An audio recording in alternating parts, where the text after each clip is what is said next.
Hey guys, Rick Shaw here. It's Saturday the 24th of April. I just got back on my walk from the dealership to pick up the car, and I'll show you what they do. I think one of the best jobs I've ever seen on cleaning an engine bay. I had them clean the engine bay. I had them replace the hydraulic and brake fluid here. Had them flush the radiator, new air cleaner, new cabin filter, topped off all the fluids. They did the oil change and the transmission fluid change, which I can't do. They got a tube they got to stick in there. They washed it. They went ahead and they didn't rotate the tires because they said the miles weren't there for it yet. So I went ahead and said okay, but they cleaned her out really good. They do a fantastic job there. Now they always give us an estimate when I go in there, and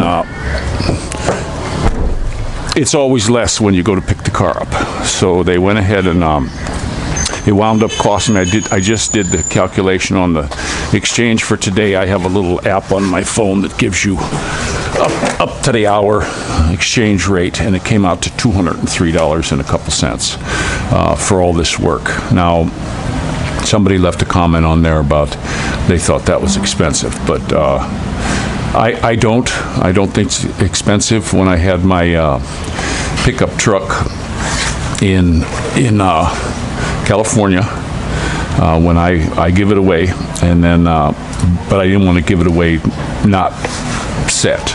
So I took it to the dealer so it would have a sticker in the door, and I had them do a complete service. Rotate the tires, clean the brakes like here, wash it. I had them wax it, change the fluid. I had the synthetic, had them change the gearbox oil, had them flush the radiator, do the whole brake lines, because it was 2 years old also. I had all that done, and it was like $400. It was just a couple bucks shy of $400. So here, 8 years later, I think $203 is a bargain to get all this done. They go over everything. They check all the lights. They really do a fantastic job on the vehicle. So they've got my business. When the warranty's finally up, I might start doing some of it myself. But for that amount of money, I just think it's a really good deal. You get the car back, it's A1, everything's good. I like the idea how they clean the brakes, they check the springs and all that. The brakes, when I was able to take a look at them, they let you walk out there into the bay and look. The back brakes just aren't really wearing at all. Front brakes aren't wearing. I still got way more than half from the new ones. So it's a good deal. And then of course the wiper blades and all that, and they do a fantastic job of cleaning it. And I don't think it's a bad deal. I had a nice walk up there. I didn't bring the camera because it would have just been doing the same thing as yesterday, going the other way. But we did get a thing on the house. The girl said we could come down today and do the turnover, but the car was at the dealership, and by the time we get down there now, they leave at 12, so there would have been no way we could have made it down there in time for the turnover. So we're going to get the turnover on the house on Monday. They got all our lights in. They sent us some pictures. The locks on the front door, it's complete. It's completely done. So Monday we're going to go down there and get the electric set up for us. We got to bring them a 2x2 and our IDs and stuff. Said it shouldn't take long, and then we're going to do the turnover around noon. If we get done with the electric place, we'll zip over to the guard shack and see if we can get our stickers for the car and whatever else we need so that we don't have trouble getting in and out.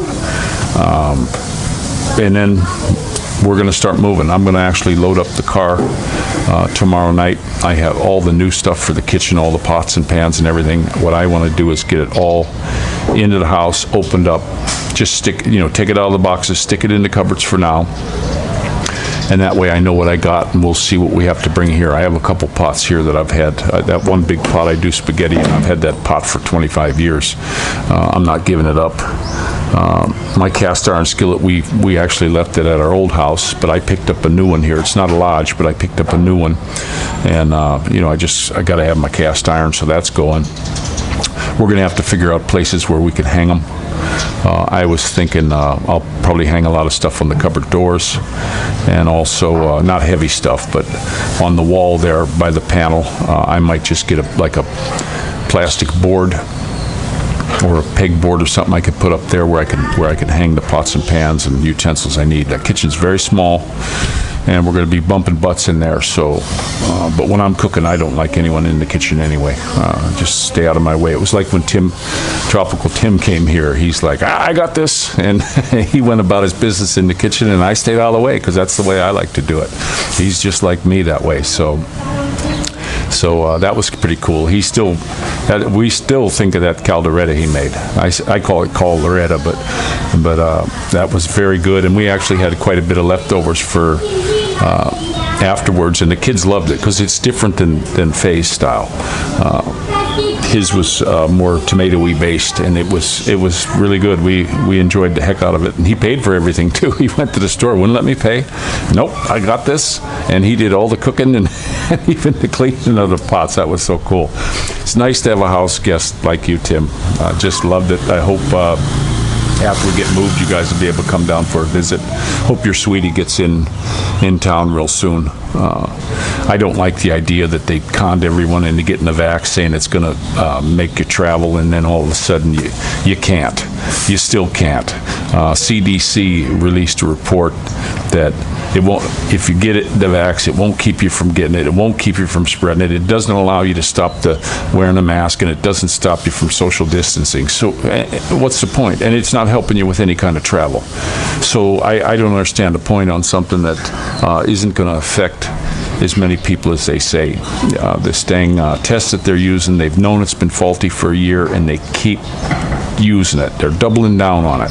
And to me, these people, just because they get in high places doesn't mean that, that thing's working properly, because to me, this is just absolutely silly. They're stepping too far, I think. I do believe we're in World War III. It's just most people don't know it yet. I was thinking that the way things go back in the 30s, when they were getting rid of a lot of folks, they did it in these gaseous rooms. And if any of this stuff is true that I've been seeing, and these things are going to be ending people, the JAB, if it's going to be ending people, they got deniability. Well, it wasn't our fault. We didn't know. Oh.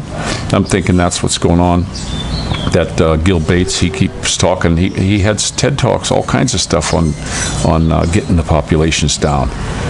I don't know, guys. I read my Bible, and the good Lord said, "Go forth and multiply." And that doesn't mean killing babies in the womb either. None of that stuff. That's why the U.S. is in such bad trouble, because everybody just left it happen. And then the bad thing about it is, when you go to the rallies in front of these places and picket, the police come and throw you out. Get out of there, or we'll arrest you. And people get arrested for it, and it's just a shame. I remember watching a gangster movie one time called Murder Incorporated. Well, that's what this planned parenthood is. They're not planning no parenthood. They're planning something diabolical and evil, and that's a royal shame. But I'm going on about that again. But that's the buggy. She's clean and done, and I'm really happy. She's ready to go for another 6 months. The oil in there wasn't even bad, but in order to keep the warranty, they want it changed. And having brand new, fresh synthetic in this thing just makes me feel great. And then I don't like the idea of I never let brake fluid sit for more than 2 years. I used to pump it out myself. I would just, I had a thing made for the top of my car, and I'd put the oil thing in there, and then I'd go to the back, have somebody pump the brakes while I was opening up the thing, and I make sure that it came out clear on each line, each wheel cylinder. And the same way with the radiator, I don't like to leave that in there. Another thing I do is I'll always get the hoses and belts. If they look at the least bit bad, I get rid of them, because I don't want to get stuck on the road. I had a buddy, he came over to my house and I was changing the hose. And he had the same truck as me. He had the exact same truck as me, same motor and everything. He's like, "Hey man, can I have them old ones?" And yeah, take them, but they're getting down, and belts and everything. And he took them all. And he said he had them as a spare. Well, you know what? He needed them because he wasn't doing that to his hoses and belts, and one of his went bad, and he had to use one of my old ones just to get him up on the road. And I don't want to do that anymore. When I was young, I did that. I had a couple of old cars. I drove around a 51 Plymouth for a long time, and if it broke down, I had all my tools in the back, and I'd fix it on the road. Just crazy. And I don't want to do that anymore. I do have a suit that I have in the back that completely, it's a coverall, keep all the dirt off me, and I do have a plug kit and a compressor in case if I get a flat, because I don't want to change a tire. I'll just fill the hole, and I got two flats in the back already that I had to plug, and that's a shame. But these tires here, I think in 6 months, when it comes down to it, I'm just going to go ahead and change them out. Even though they got a lot of tread, they start getting hard and they get slippery. When I first got it, no matter where I drove or anything, you couldn't hear the tires squeal. Now I can. Now all of a sudden I'm hearing it squealing. So they're getting a little bit too hard from being out in the sun. We don't keep it in the garage. Probably won't. So I'm just going to bite the bullet, and every 2.5 years I'll just replace them. And there's people who will want these. They'll see all this tread and they'll want to buy them. I'll put them on OLX, or I think they call it Carousel now. Put them on there, they'll be gone. I'll guarantee you they'll be gone in no time if I put the size on there. So, but I do like when they clean it, they actually armor all the seals, the door seals and everything, which is that nice little extra, and that's all in with that service for $203. So, guys, anybody thinks that's a lot,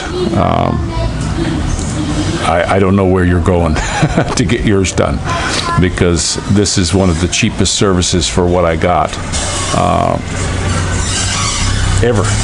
Even years ago, I paid at least that if I had to take something in for service. I liked the idea whenever I had a new car to get the sticker in the door, because when you go to resale, I know I used to do it. Whenever I would I'd open up the driver's door and take a look in and see if that dealer sticker was in there, that it was getting maintained. And because the dealer, they want to make money and they don't want to see anything go wrong with the car. They want to keep everything up. So, I like the way they check it. Even at this dealership here, they plug in the little computer thing and run a diagnostics on it. To me, that's fantastic. This little car, I have no desire to make any changes on it. I've had vehicles where I've increased the performance and everything. This one, I'm leaving her bone stock. I pretty much love everything about it. I think it was a very good buy for us to get it. I was just saying the other day when we were driving back from Lipa how tight the steering is yet, and it's fantastic. It's just a wonderful little car. It's not loud. It's quiet on the road. The motor will get growly if you need to pass somebody. If I'll kick it down to third on the highway and pass somebody at 100, once you start getting the RPMs up around 7, $8,000, it lets you know that it's doing its job. But I love the way the cams change. When you put it in third and floor it on the highway, it'll start powering up really good, nice torque, and then all of a sudden those cams will shift, and you can just hear it. It gets growly. And Honda, you guys really make a fantastic motor. Absolutely fantastic. This thing is, I've had a love affair with Honda since my first Honda motorcycle. I just had a love affair with them. I actually had one that was, I kept it as a beater. It was an old 352 cylinder, and I never did anything to it. I picked it up for a couple $100. I think I paid $250 for it, and I had the registration was included in that. That was like $50. So $200 for the bike, $50 for the registration. And the guy had changed the oil, put an air cleaner on it, and it was my drive in the rain beater, because I didn't want to take my other bikes out if it was muddy or in the winter in the snow and stuff. I had tires in the back. I had a big tube, and then I took an old tube and cut it and put it around that tube, and then I ran studs through the tire with a screw gun, and I drove it in the winter, and I never maintained it. I didn't do anything to it. I didn't drive it every day, but I never changed the oil, never changed the air cleaner, didn't do nothing to it. No spark plugs, no nothing. Just got on it and drove. Kickstand was broke. I used to lay it down beside the house on the ground. It was my beater, but you know what? It never failed to start. First kick, didn't matter. I'd have to stand it up. When I was going to drive it, I would have to stand it for a while and turn the gas on, and then give it about 5 minutes or so. Then get out there and it would fire up the first kick. So that's what got me into Honda. I had Kawasaki's too, also when I was younger, and stuff went wrong with them. Even though they were used, I understand. I didn't get them brand new, but stuff went wrong with them. I had actually bought a new Cal 900. I picked up when I was in the service, just getting out, and that thing started burning oil right off the bat. I mean, it would just use oil. The inside of the pipe was black, and I took it to a dealer, and I said, "Hey, what's?" And they said, "No, that's fine." And then it would miss. It would backfire through the carburetor. I had a Suzuki that did that. I bought this really nice 800cc Suzuki. It was called a Marauder. Beautiful bike, looked like a Harley. I actually had a buddy of mine, we took the sticker off the tank. It had a beautiful two-tone tank, and instead of saying Harley Davidson, it said Hardly Davidson. I had a buddy that could airbrush paint. He did the most beautiful job. We got a picture of a Harley logo, and he copied that to a T in gold, and that just set that bike off, and everybody thought it was a Harley, but it did. It ate the sprocket and the chain up in no time, even though the wheel was set perfect. It would backfire. It actually backfired through the carburetor and started on fire. So, I'm kind of a Honda guy. Honda and Yamaha. I never had a problem with the Yamaha, and I never had a problem with the Honda. I never had a breakdown on them other than a flat tire. They just go. If you do just the basics in maintenance, they just keep going.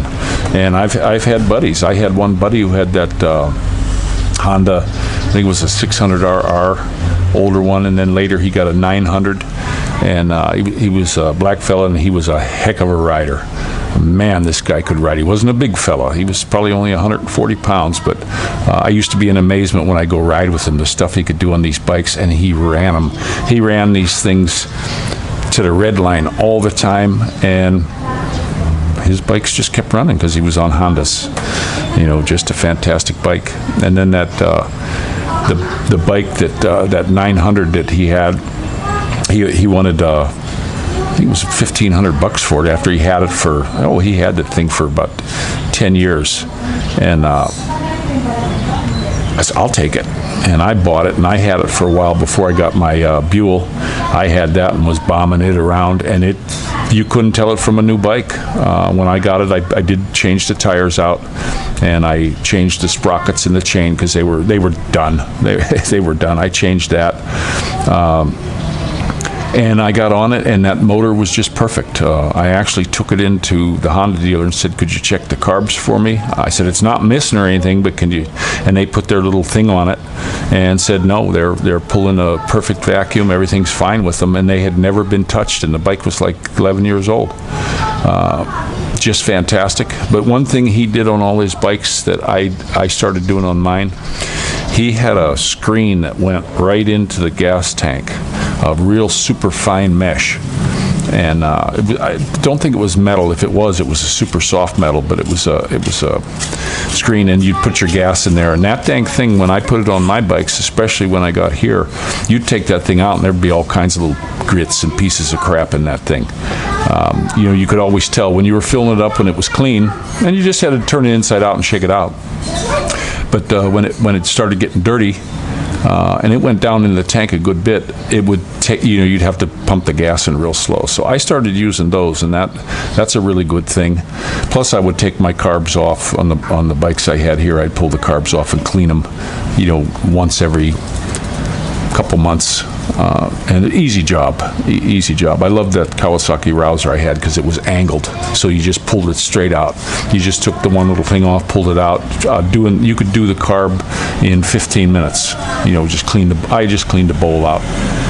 Make sure there was, because it would still get like a silt. Even though I had that screen, it didn't get big chunks, but it would get silt. So, but I guess that's enough for today. I'm going to go ahead and let you guys go. It is absolutely a fantastic day.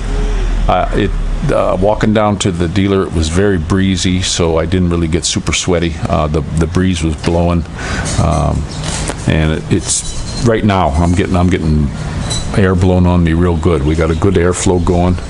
I do believe once we get down to Lipa Monday, we're going to do the turnover. That house, it just has a really good flow. I had a house in California like that. I used to leave the master bedroom window in the bathroom open and the bathroom door open, and then I would leave the garage up about 6 inches and leave the kitchen door open, the door to the kitchen anyway. And I had a really good security door on there. It was like a jail cell almost, screen door. And I had a swamp cooler I would run, and that house had such flow going through it, it was unbelievable, because the window I had open was on the south side, so the heat was hitting the back of the house and rising and just sucking the air out, and the garage was on the north side where it was nice and cool in the shade most of the day, so it was drawing that air plus with the swamp cooler, and that house just stayed cool. And then night I would open up the windows at night. I never really used the upstairs. I used it down. First thing in the morning, I'd get up, I'd go ahead and close up all the windows, except that one in the bathroom, and just tighten it up, and I'd get home at sometimes 5, 6 o'clock at night. It was still cool in that house. It was like a big igloo cooler, the way they did it. That one had the 2x6 construction with the heavy insulation, and then stucco on the outside. It was just, you could go on the south wall on the inside of the house and put your hand on there, and you couldn't feel any heat. Even the windows, it had the triple pane argon-filled windows on the back. They only had those windows on the back and the sides. The front was just regular windows, triple pane windows. But that house was just fantastic for staying cool. And I do believe this new one in Lipa, we might probably not use the air conditioners much. I seriously doubt it. So I got them for my wife though, and one of my things I always loved was if I'd go to a hotel somewhere, have the air conditioner up full blast and sleep under a big heavy blanket. And we might do that over at the house. We'll see. But that's about it for today. Just don't forget to pray for each other. I hope that a lot of this news on the jab is false. I just hate the idea that in case if people can be so evil, I just hope it's not true. And I hope the good Lord watches over us all. And you all take care. Don't forget to pray for each other. It's Rick Shaw out.